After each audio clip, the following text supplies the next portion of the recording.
On January 14th, an event co-organised by the European Commission, DG Enterprise and Industry and INSEAD presented the key findings and results from the European e-Competences Curricula Development Guidelines Project. A finding from the research is that to remain competitive in today's global knowledge economy, firms need e-competent ICT professionals. That is, professionals with both IT and business capabilities. They need e-competent professionals, both to operate business processes effectively and efficiently and to innovate new solutions for customers. Europe needs to build its supply of e-competent professionals. Many firms depend on e-competencies not simply to operate efficiently, but also to innovate. In the past, information technology has been very good at efficiency, cost reduction, streamlining, standardization of process. Those are still important things, but increasingly IT is important to support organizational innovation. And that's a different set of skills. We need people who can actually implement those solutions in order to make the company more innovative and to prepare for future challenges. So these people, we call them e-business skilled people, are very important for the future of companies. It was confirmed that university curricula are key to building this supply. Several successful efforts at effectively building e-competences were identified and analysed.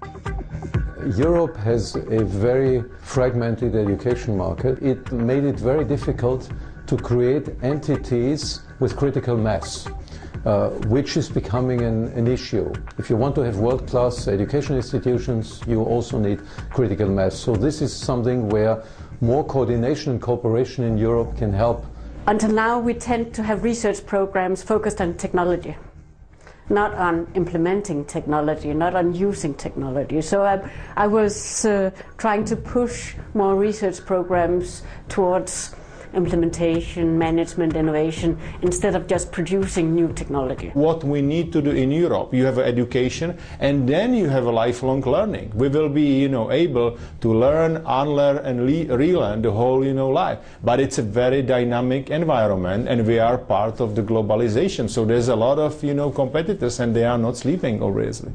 Concerted action between leaders from academia, industry and government is both urgent and feasible.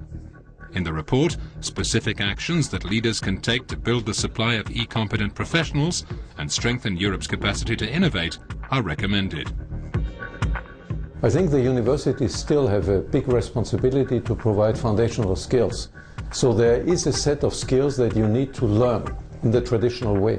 But there's an increasing set of skills that you can only learn close to the real world. And that means, on the one hand, curricula which are opening up and involving industry assignments. On the other hand, also ways of learning while you are in the job. Industry and academia are learning at the same time. And they can't learn on their own. They have to learn with each other through this, because the roles of IT are changing dramatically, and they're changing so fast that basically industry and academia are doing as they're learning as they're doing.